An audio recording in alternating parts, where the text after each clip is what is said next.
So I mentioned earlier that I had almost, while we were engaged, I'd almost called off our wedding, and I didn't because I felt like I heard from the Lord, and I felt like he had said, this is going to be okay. Go ahead and get married. And then here I am. I'm miserable, and I don't like the guy I'm married to, and I don't have any idea what to do or how to fix it. Hello and welcome to this episode of the Christian Marriage Podcast. I'm Nick with Path of Life Coaching. We help couples go from tension and distance to peace and love. I am with my friends Jimmy and Sarah, and I'm so excited to hear your story about how Christ helped you through an admittedly hard thing, but how you were able to grow in his grace and in his strength through it. So I'm excited to jump in. We were trying to figure out technical stuff. That's why Sarah is called Jimmy and Jimmy is called Sarah. This is not a political statement or anything. It's I so appreciate you guys being here. So we were talking before recording that we're going to talk about kind of the first years of marriage, and there were some hard things that happened in there. So I'm excited to dive into it. Before we get to sort of, I think D-Day, you guys were calling it.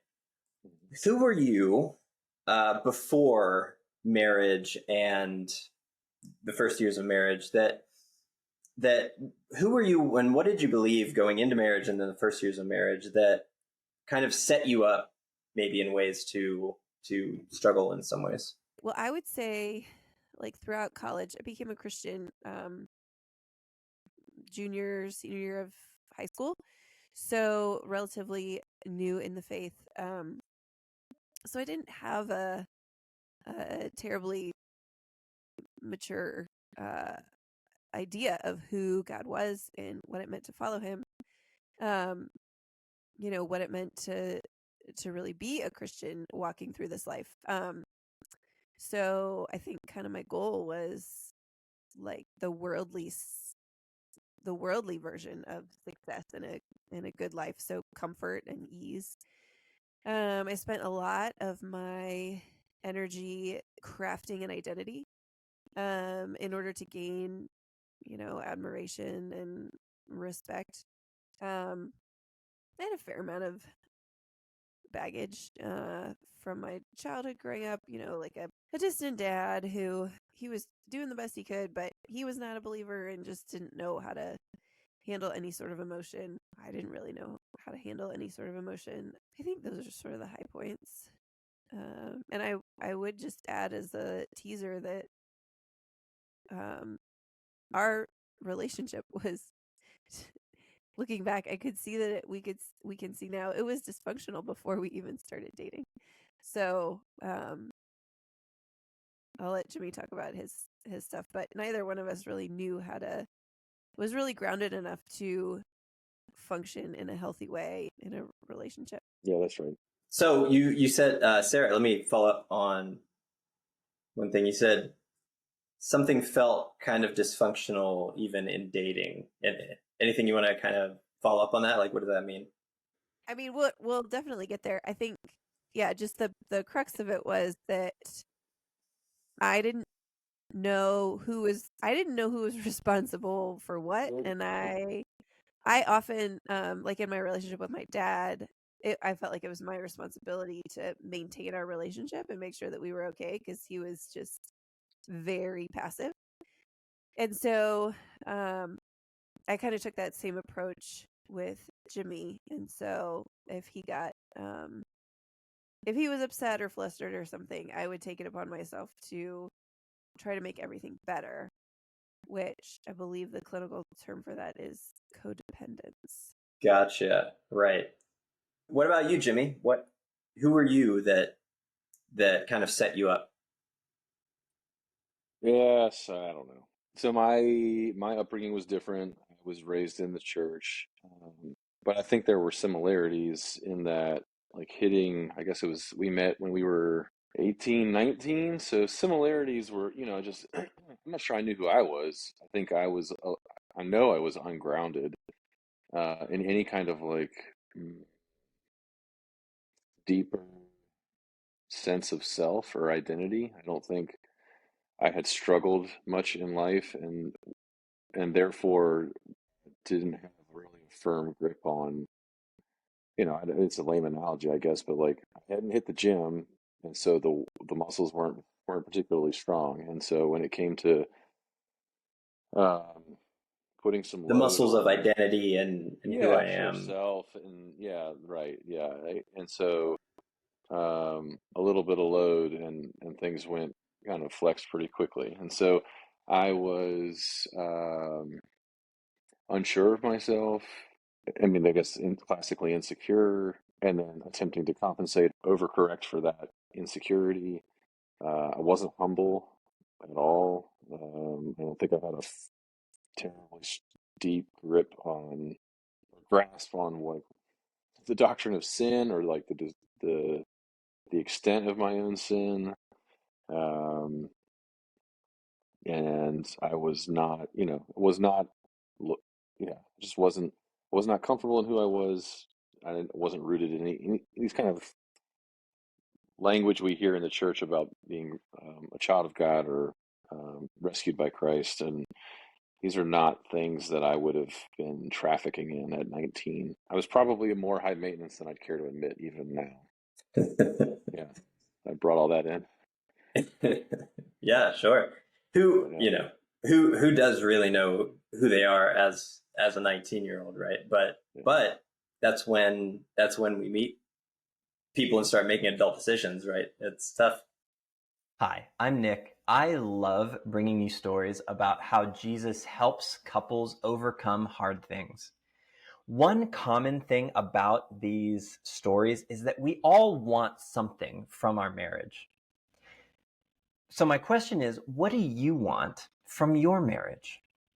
When my wife and I got married, we wanted our marriage to be full of happiness and love and fun.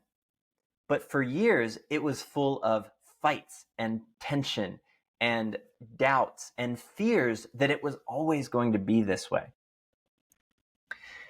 If you can relate, I want you to know that there is hope for your marriage. Today, my wife and I have a marriage that we feel great about. How did we go from a marriage full of tension and distance to one full of peace and love? Well, we learned some specific skills and became more like Jesus in some specific ways that freed us to truly love each other. Since then, I've become a Christian marriage coach, and I have helped hundreds of couples learn the same skills and build the same character so that they can walk their own path to a great marriage. I want to invite you to walk the path of life with me by beginning marriage coaching. Marriage coaching at Path of Life Coaching will help you build a marriage that feels like life itself. Look, it took us years to gain the skills and character necessary to have a great marriage. It takes some people a lot longer than that, especially if they're trying to walk this path on their own. Please do not stay stuck in the same patterns, confused about what to do, and frustrated that it's happening again. What makes a bigger impact on the quality of your life than the quality of your marriage? Email me at nick@nickperrine.com to take your next steps to a great marriage. And now back to the episode. You guys met in college. Turns out you still had more growing to do as you met. You ended up meeting, falling in love, getting married, and then what happened? Well, so we had this dysfunctional dynamic um, when we were dating. And I mean, we had so much in common. Well, yeah, it's just kind of funny. I really thought about calling the wedding off because when we were engaged, because we were so dysfunctional and I just didn't know what to do with it. But I really liked the guy, like it was like, what do you do with this? The likable guy. We have this weird dynamic and I don't know how to fix it. And I remember at some point when we were engaged, I reached out to an older woman who worked at the study center. And, you don't know what's taboo to say out loud, particularly in Christian circles. And so I remember kind of Yeah. hinting at the idea that, like, hey, what if I don't really like my fiance anymore? And she was like, she didn't act shocked, which was good. She said, oh, yeah, everybody at some point doesn't like their spouse. Like, that's totally normal. And then she just, like, dropped it. And there was no follow up with, like, oh, but here's what you do going forward. I think she just kind of laughed it off. Anyway, all that to say, we had this cycle where if there was conflict, I would acquiesce and Jimmy would, and so that Jimmy could win, which would keep him like ostensibly happy. And then in my head, I gave myself credit for being the bigger person, but then was like growing in bitterness every day because I wasn't letting him have his way out of like genuine humility or like in actual loving service. Or it was more just, let's keep the peace. And I'm afraid of conflict and I don't know how to handle this. And like you mentioned before, you're kind of doing that thing that you did with your dad of kind of just keep your head down, acquiesce. The way to be safe was don't make any big waves. Yeah. Type of thing. Be the one who just takes care of everything. And like I was trying to be blameless, but in a really backward way. That wasn't actually healthy because I wasn't speaking the truth in love. I think one of the great things about being married is that your spouse is like a mirror. They show you who you are, but they can only do that if they're being honest with you. And so, I think Jimmy didn't have any idea. He was kind of lost as far as being able to read how his actions were affecting me because I wasn't being honest. I was just covering everything up. If that makes any sense. Yeah, absolutely. And you said that you were not kind of letting him have his way out of kind of a loving service, but you said more out of a. I was trying to get, security, safety, approval. It was transactional, I guess. I got you. You give. It wasn't like an unconditional, oh, this is a gift. I'm going to give you the choice of where we go to dinner. I'll give you something, and then what were you getting from the transaction? Ultimately, I wasn't getting what I wanted because like I said, I just ended up growing in bitterness and anger. I guess at some point what I wanted was for him to say, oh, I'm wrong. I will let you choose where we go to dinner. And that never happened. I gotcha, yeah. That never happened. But yeah, it was just subversive. What I was doing was subversive, I think. So fill in from your side, Jimmy. What was happening in your heart during this time? Oh, not a lot. I don't know that I mean, you can tell, hopefully you can tell by now, like Sarah is a thoughtful and introspective. She has great self-awareness. Yeah, she's just a really critical thinker. I am not those things. And so there was probably an ignorance to my existence, at least. So 2007 to 2009, when D-Day hit, we graduated college, moved to Ohio, and a different city, got a new job, or got my first job, and I was fairly anxious about starting a new job and just like fulfilling the classic role of provider. And so felt the weight of that. And I remember professionally, my vocation was challenging those first couple years. Really felt like I went in and didn't know a lot about what I was doing. Anyway, so I just felt a little unmoored, and so I think I didn't give a lot of thought to. It was like, oh, this is what you do. You get married, you come home, like your wife is there. Well, I geez, think it is such a hard time of life, like right after college, first job, first real adult experience, married, like so many things are changing. You're just kind of trying to survive is kind of the feeling I'm getting. Right, and I think it's kind of funny. I was just thinking as I was saying, like my vocation, I was an engineer at the time, and like I was propelled to engineering because people said like you're good at engineering, and that's what you should do. And so I did that because like that's what other people thought. And then it was like, oh, then you date this woman that you are attracted to, and you get married because that's what you do. And then like you start some kind of family, whatever it might look like, because that's what you do. And I don't think I had a lot of sense of like, yeah, but how do you do that day to day? Like, how do you be a wed and be a husband, like on year one, day one, or whatever? Like I don't think I had critically thought about it. I'm not sure that like there had been a lot of conversation or deliberate. Yeah, it's just, it's like the most important relationship in my life, and I'm not sure I had given it a whole lot of thought. I mean, I don't want to put it out on others. I think I should own that. At 19, I got down and proposed and said, like, I want to, I want to take care of you for the rest of my life. I probably should have given that a little more, a little more thought. But I think I remember thinking, like, day to day, yeah, that grind was, I just don't think I knew. And so because I didn't know, I just kind of, just winged it, whatever.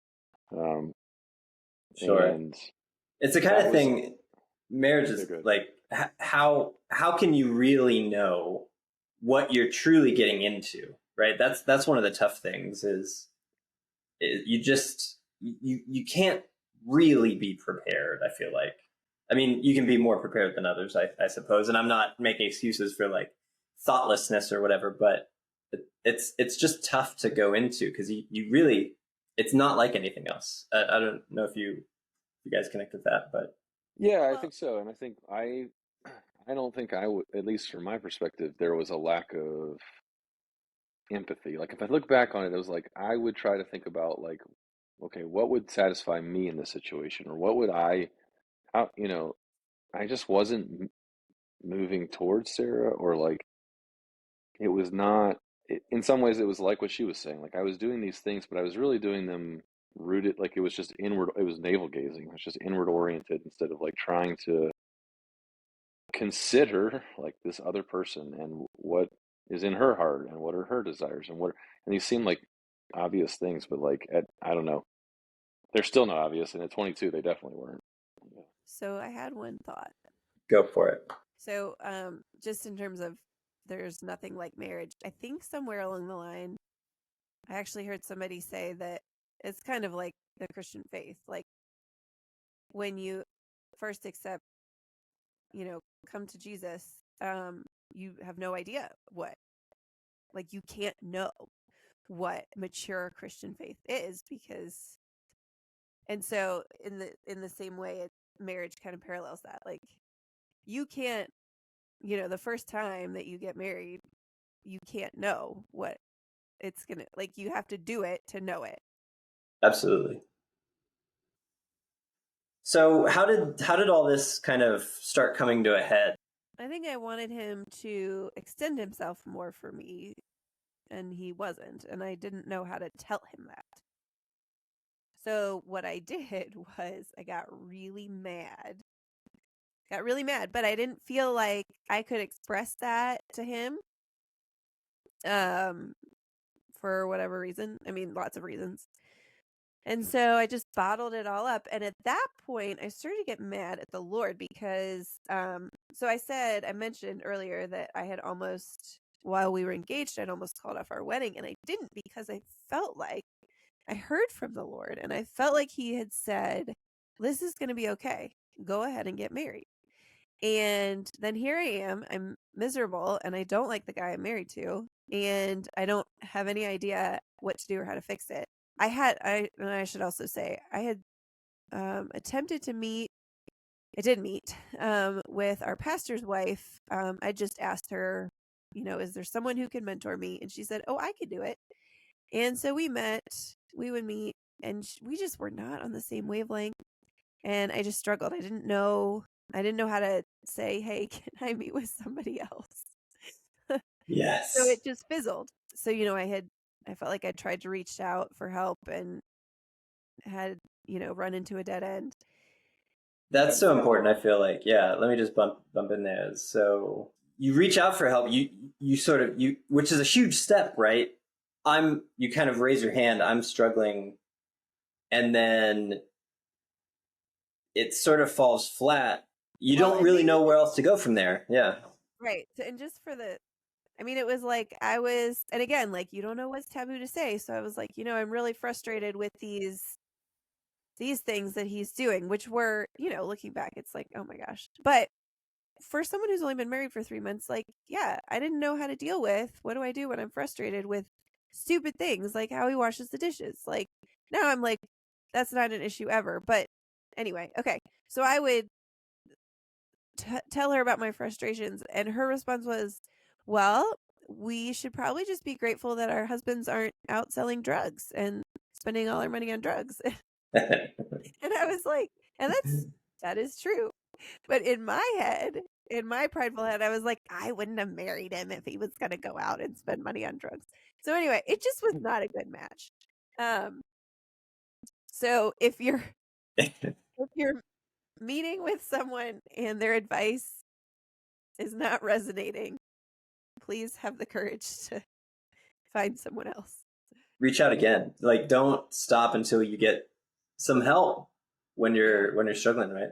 So you said you were kind of giving and giving and giving, kind of acquiescing, Giving and with air quotes, yes. Yes, giving with air quotes. You were pouring out, but it didn't feel like you were being poured into. Is one way that I describe that experience. So you connect with that, yeah. And it created this bitterness. So talk about, like, just what did you want? What were you afraid of in that time? I think ultimately, I never would have been able to articulate this back then. It's only after years of therapy. I was afraid of loneliness, like being alone.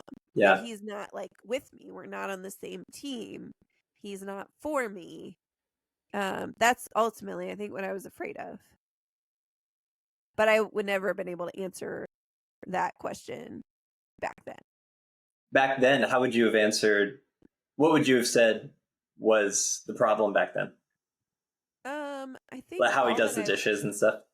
All that I ever was able to articulate was, like, I thought it was going to be okay, and this is not okay. Like, the status of our marriage is not okay. But I had felt like, and I think it's important to point out that at this point, like, yeah, I was mad at Jimmy, but I was mostly mad at the Lord. Like, I felt like he had tricked me into getting married.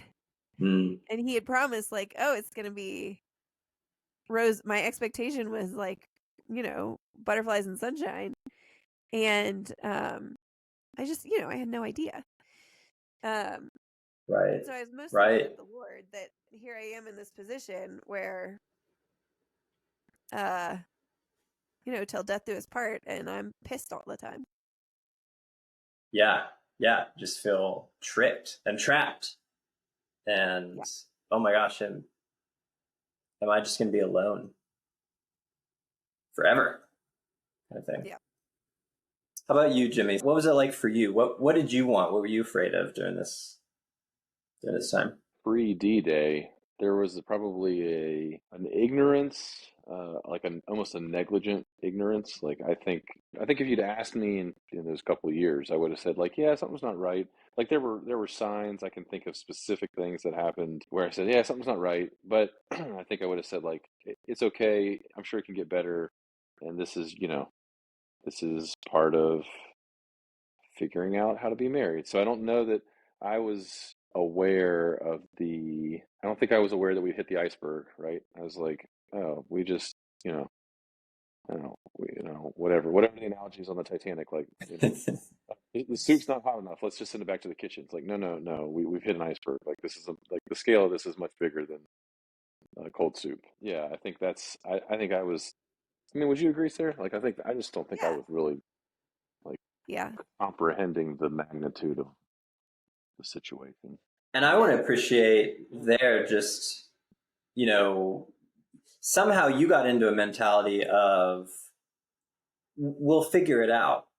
We'll I don't know if you were intending to work on it or anything, or just it'll figure itself out. But there's it almost sounds like wisdom. That's one of the things that sticks out to me is like, whatever, we're in this for the long haul. We're married. I'm committed. We'll figure it out. But what you're saying is it kind of led you into sort of, I guess, more of the thoughtlessness that you're kind of describing. Is that kind of what you're saying? Yeah, I think that's right. I mean, I think you are right that I think one of the few like redemptive threads of this aspect of the story from my perspective was, yeah, like an overall commitment to, like, I don't know, I was always going to be there, like, so there was some undergirding to a certain degree, but the flip side of that, the danger of that, I don't know if danger is the right word, but temptation with that attitude is like, well, there's always tomorrow to figure it out, like, if we've got 50 years, like, whatever, we'll just, yeah, and so um, it probably it yeah, removes a little bit of the urgency, right? Do you remember what it felt like building up to D-Day? If you could put that into a couple sentences, what did it feel like? I think it was a crescendo of anger. And the other thing, here's what I was going to say. The other thing I think it's important for me to point out is that I was completely blind to my own sin because I was like letting Jimmy have his way or whatever, with just the little decisions every day in the day to day. I felt like had amassed this great resume of selflessness, and that, I mean, I truly thought like I was in the right, like all the time, because I wasn't raising a flag or saying, "Hey, wait a second," or like I thought there was this like self-sacrificial piety that I was like throwing around. I don't know. So I really did feel like the scales were not even at that point. Like functionally, I was believing that his sin was greater than mine. Like I had lost sight of my fallenness and my brokenness. A self-righteous anger I was just stewing, I think. Yeah, and feeling trapped and feeling like how how is this ever going to change? If I want it to be different, I felt like I had to get out. Like if I wanted it to be different, I had to get out. Like there was no way. I certainly wasn't looking for the Lord to redeem the marriage. I felt like God was saying, no, like this is how it's going to be. Like this is what I have for you. Like this terrible the terrible way that this relationship is functioning. Like that's what I have for you. And Yeah. so it's either this or you have to walk away from me or whatever. I had this like black and white dichotomy in my head. I was stewing in this self-righteous anger, and because I had this idea that it was either like if I stay in this marriage, it's going to stay like this.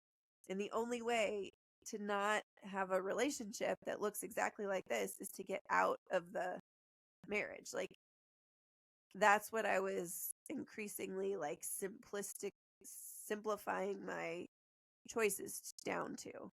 You weren't actually looking to change. I think part of what you're saying is you'd given up some hope that Jimmy was going to change, or that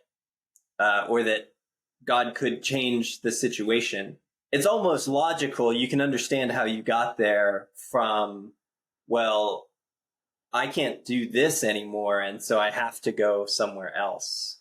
I think that's what you're saying. Yeah, I mean, I think I had pigeonholed it down to, well, unless the Lord like waves a magic wand and like the Holy Spirit just magically changes Jimmy, like that's the only way that this can change. And that's so if God is not going to just do that, then it's not happening. Like, and Right. it's really funny to look back on, but like that was really my logic.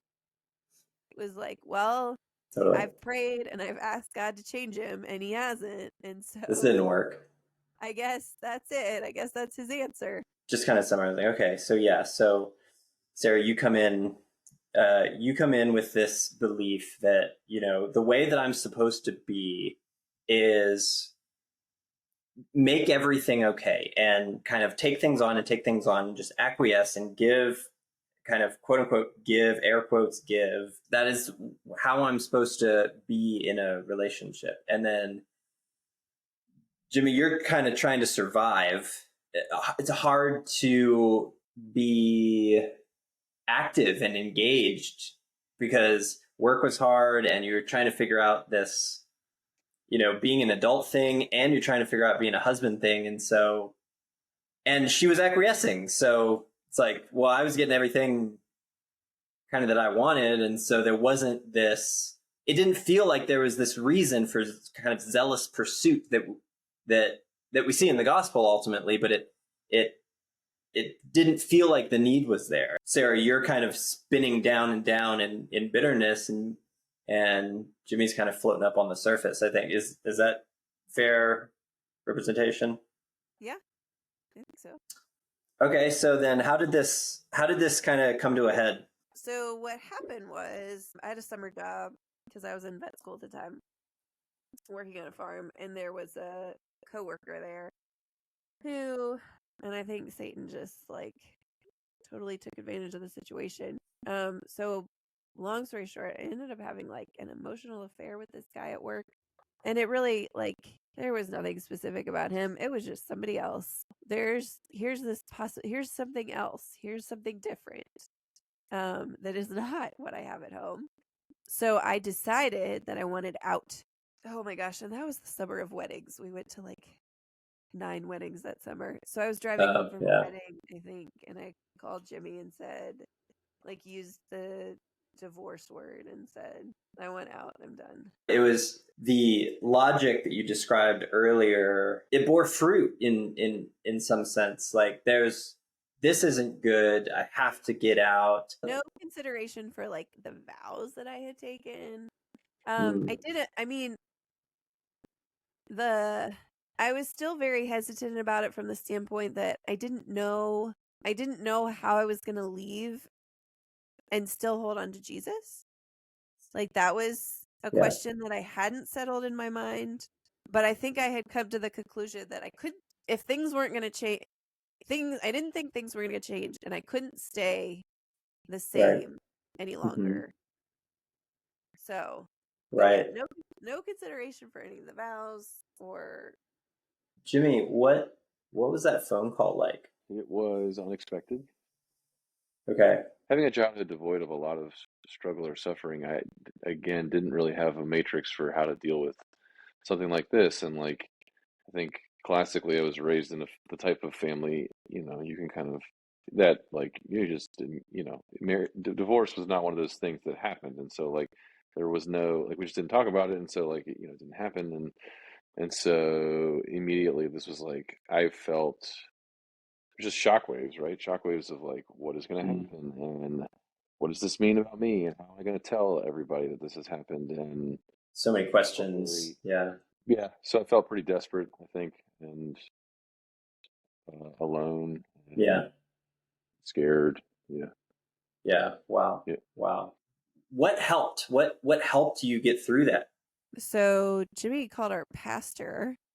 It's funny because if you asked him, he would always say that counseling was not his strong suit. I mean, the Lord absolutely used him. So he came over, I think the next day to meet with us and like took stock of the situation. And like, I think he fairly accurately assessed what was going on. and he like summarized it as like, well, Jimmy's grumpy or something like that. Jimmy's really grumpy, and so Sarah, you just want to leave. Something like that. I mean, I can't remember exactly. And then he said he used the word codependent. I found out later he didn't really know what that meant, but I mean, again, like that's what it was. Like now I did a bunch of reading and like that's totally what it was. Yeah, okay. So that was really helpful that he threw that word out there.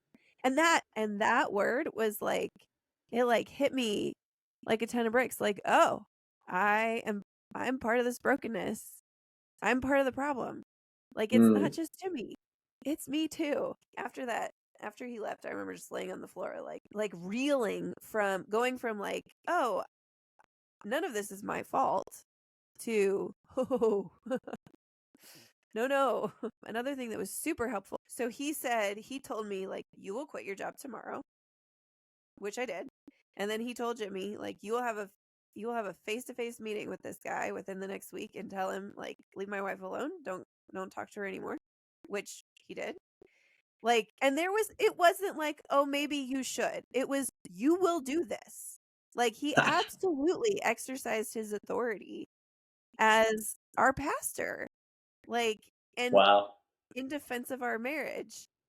So like pastors, if you're listening, like that was that was crucial. That was crucial. Like Wow.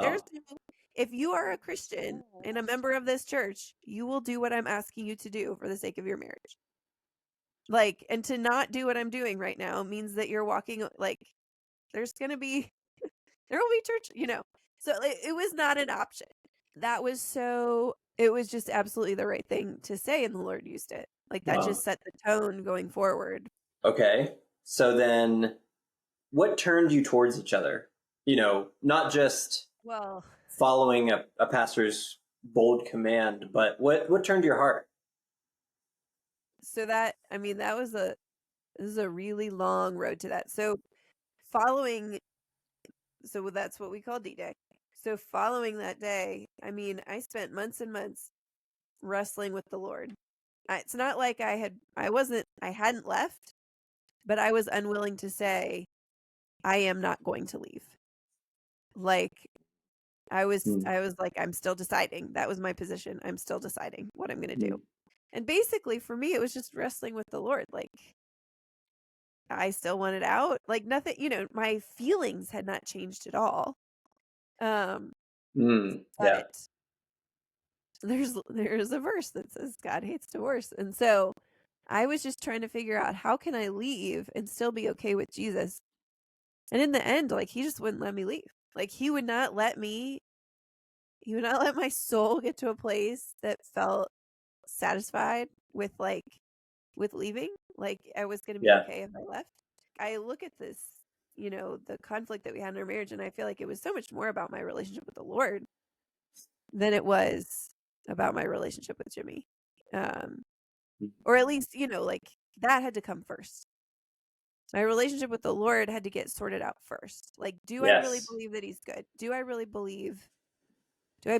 that he is who he says he is? Like, am I willing to obey what he says? Like, I had to answer all those questions first Right. before I could even think about my relationship with Jimmy. Wow. Yes. I love that. It was more about, do I believe God is good, and that if he said I'm going to be okay, like, do I believe that, and am I willing to actually do something that I don't feel necessarily is fun or is leading to an okay place, but am I going to be obedient because I know that God is good? What about what was this like for you, Jimmy? What kind of growth process did you go through? Yeah, I was just thinking, like, yeah, I mean, we shouldn't, or I think it's maybe a disservice to skip over those first. This was August of 2009, so like August to the holidays were like four incredibly difficult months Mm, of soul searching and feeling again like it felt like the world had been kicked out from underneath me. Yeah, and so I was day by day like working. I can just remember sitting at my desk and like just barely able to concentrate on my work.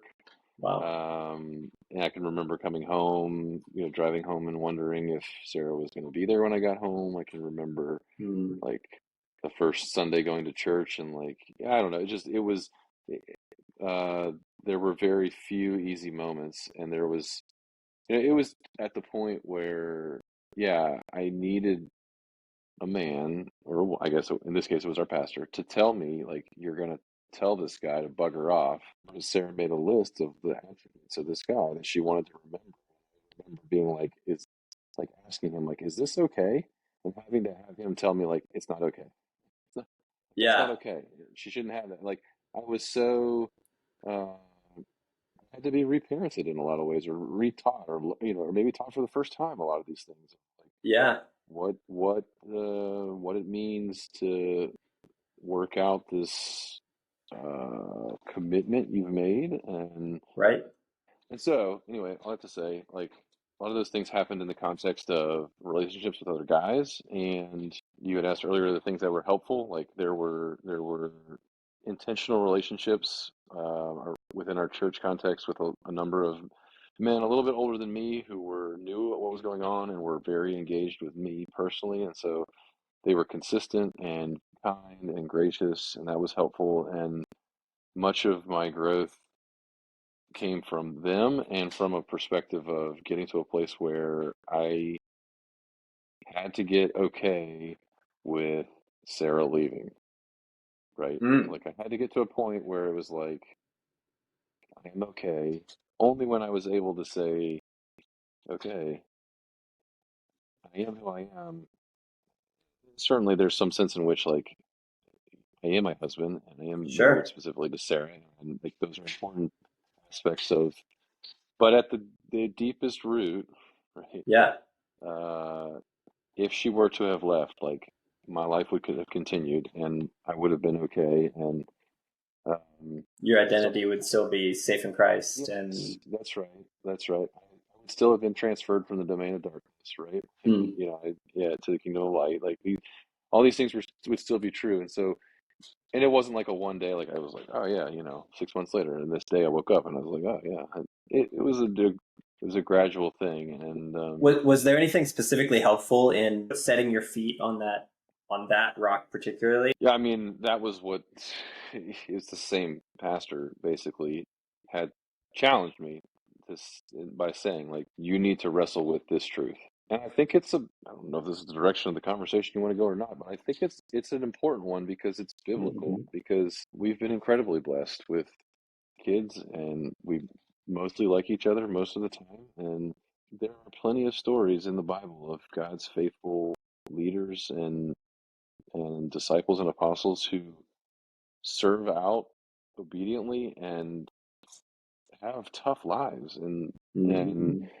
so uh, the eyes of faith call us to look for something beyond what's around us or circumstances around us, and like, that's a hard. Mm. Yeah.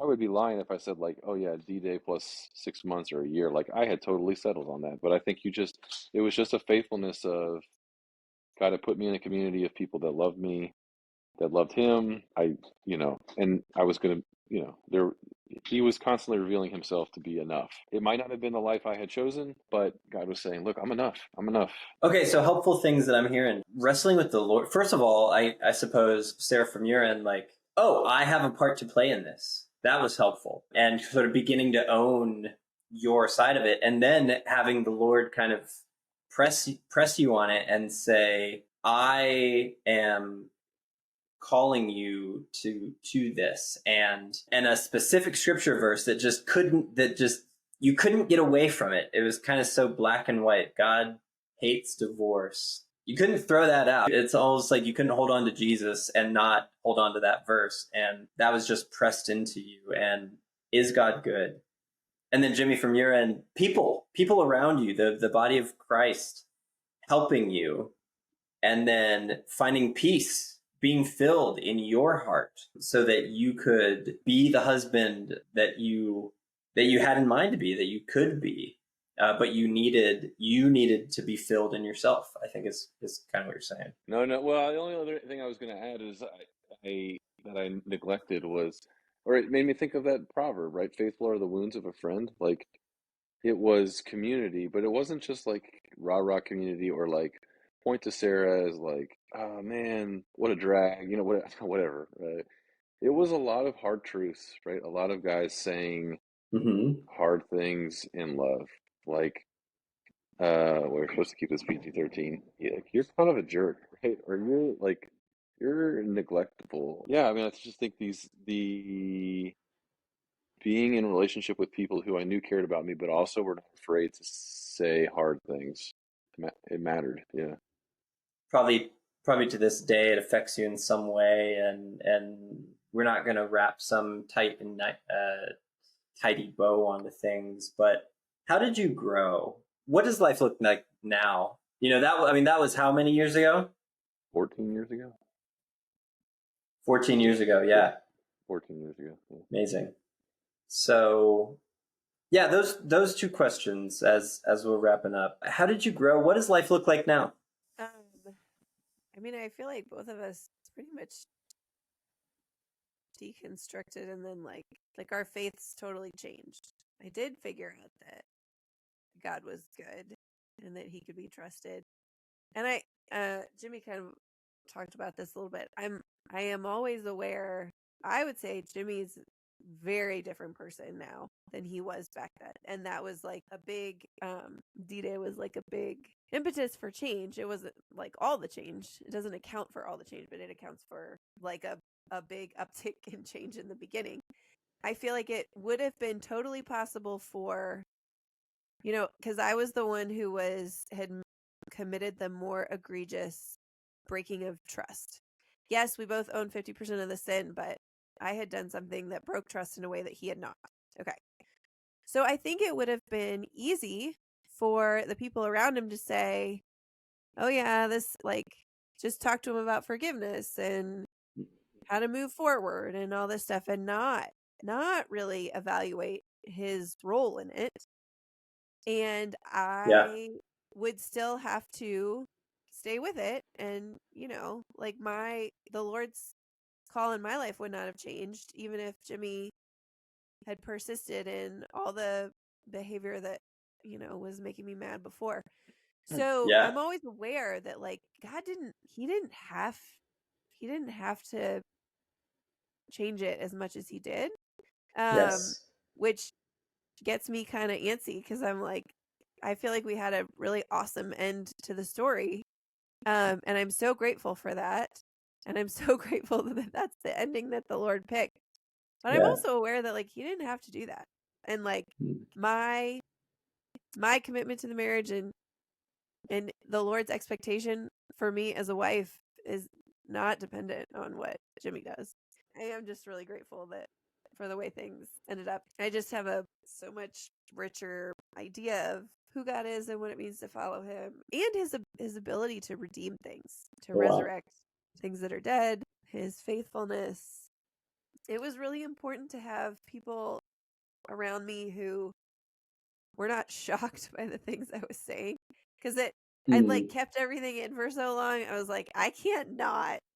Everything's coming out. Yes. I'm going to say whatever Yes. comes into my mind. And there were plenty of women who would just look at me like, you can't say that. And I was just like, I ain't got time for that. And not Yes. that you. So what I would say is, when you're going through hard marriage stuff, find a friend who isn't shocked by anything that you say, but also knows what to do with it. Because it's not like not being shocked doesn't mean, oh, we're going to leave it that way. But we're going to figure out Right. why you feel this way. It doesn't do any good to react in shock and awe to someone's feelings. You don't. Yeah, you don't want to. You're saying you don't want to judge somebody's emotional word vomiting, but you also don't necessarily want to accept it as okay. That's what it is. Well, yeah, I mean, I think you don't let it scare you. You just say, Yeah. okay, well, that's what it is. So let's figure it out. No, it's 'Cause, good. I mean, night and day, my Wow. understanding of who the Lord is, and I would say I function very differently. I do speak up now when I have an issue. Yeah, I think for me, so some like practical things on think your first question, or one of your, what is it like now, and or how do we grow, and what is it like now? I mean, Yeah. uh, this has been like 13 years ago Sure. maybe, Yeah. when we were having some of those initial conversations, I remember getting some encouragement or counsel on, like, be like the the roof leak in the bucket, where it's like it's a drop in the bucket, a drop in the bucket, and it doesn't feel like anything's happening, and then you go and Yeah. check it like a day later, a week later, a month later, and the bucket's getting full. And so there Yeah. was some encouragement and counsel to me about like finding little ways, creating patterns of loving faithfulness, even if they're small, but just doing them consistently. And so I like Yes. had to use actual words and ask Sarah, like, what are some of these things? And then, like, follow through and do them. Oh And my so, but I think gosh. those were like, but I don't want to speak for Sarah, but I think she has articulated that, like, those were, for me, for someone who was struggling to like conceive of another person's reality and how like I impacted it, to then like try to deliberately create a pattern of moving myself out, or like moving outside of myself. That was a good first step. I mean, it's a good habit to get into. Well, I think Sarah's alluded to it some, but like the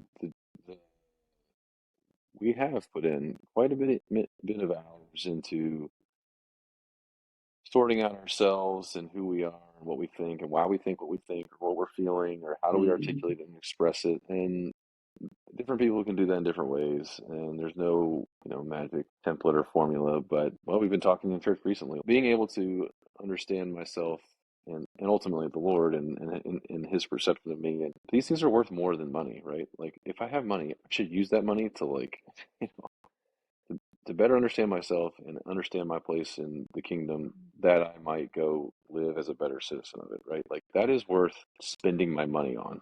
Yeah.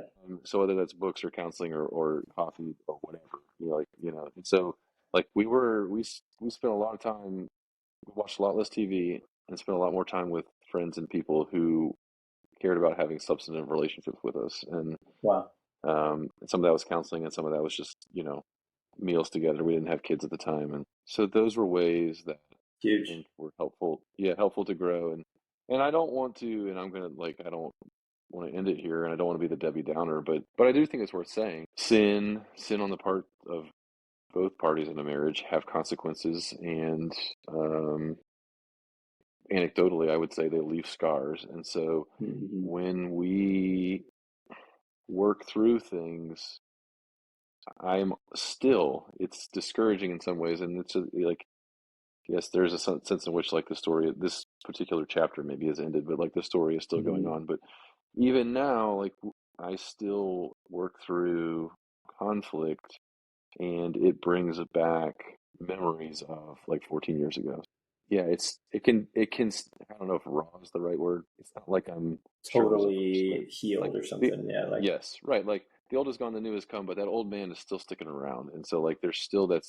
sin there's still that insecurity within my heart. There's still those cowardly tendencies. It is not a we're we're still in counseling, right?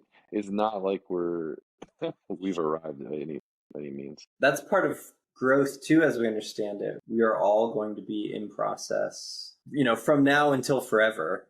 Maybe that's not the word. From now until we get to forever, you still have to fight kind of all the same battles, and then some. But growth means I know who I am, and I have a better foundation. I have maybe some better tools, but also just a more Christ-like love in my heart to deal with the things when they come up. Is that kind of what you're saying?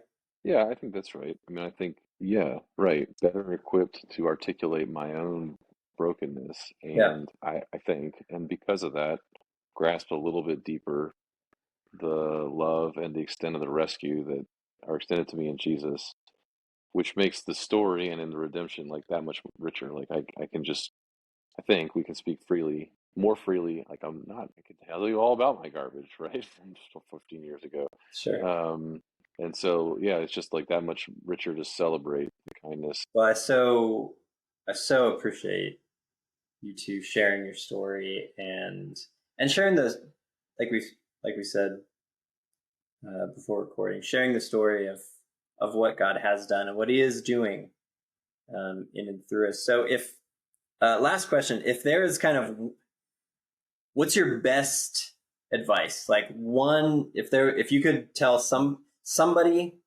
in their first few years of marriage is either filled with bitterness or feeling so stuck that I got to get out, or just trying to survive, or maybe, filled with, like, has no idea who they are. What's your one piece of advice? What do you do? What do you say to that person? What's helpful? I think I would say, I would just reiterate that if I had not stayed, you can't say who I would be, but I know I wouldn't be who I am now. And like, I'm so thankful. I'm just so thankful that God held on to me and didn't let me leave. How you're doing in your marriage really has way more to do with your relationship with the Lord. And then the other thing is, fight to get help. Like if you feel like you're not doing okay, or that things are not okay, fight to find the right person who can help you and who understands you and can extend grace, but also has a plan for Yes. where to go from here. Yes, it's so good. I guess let's not sugarcoat it. Like, it's hard. It's going to be hard. You should expect it to be hard. Healing. If God came, or Jesus came to heal the sick, that's often not an easy or painless process. Yeah. But the truth is, this is the Christian Marriage Podcast, right? So, like, we could talk about Jesus and say, like, look, he is the one in Zephaniah who sings over you, right? He is the one who left his Father's throne above to come rescue you. Like, by his wounds you are healed. These are all Yeah. things that Jesus is the physical representation of the invisible God. Like, read God. Look at the type of man that Jesus is. That is the one who's longing to be in a relationship with you. And so, like, it sounds so trite when I say it out loud, but like, I try to think about, is it Joshua? Like, choose this day whom you will serve. Like, ultimately, at least I had to get to a place where I was like, either I'm in or I'm out. Either I'm going to live this life and live this life doing the things that I say I believe in, like living right, Yes. living out in hope of a future kingdom, and that future kingdom is breaking in now, or I'm just out, right? I'm just out, and it's not a one-time decision, right? You wake up every day and have to make and most days I suck eggs at it, but like, you try every day to wake up a little bit and keep grinding out of the reality that you have been transferred to that Yes. kingdom of light. And the grinding is empowered by the fact that it is already true.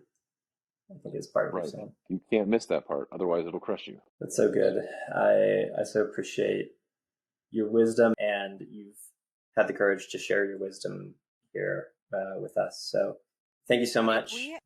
We have more conflicts. We could do like several more episodes. I could do like a breakout, like its own standalone. Like a this is like mini-series. Walking Dead podcast. Just keep going. Just keep going. We got way more material if you want. Part 2 coming. Thank you so much for sharing whatever it is that you have shared. Thank you. Thanks for the opportunity. Thanks for having us.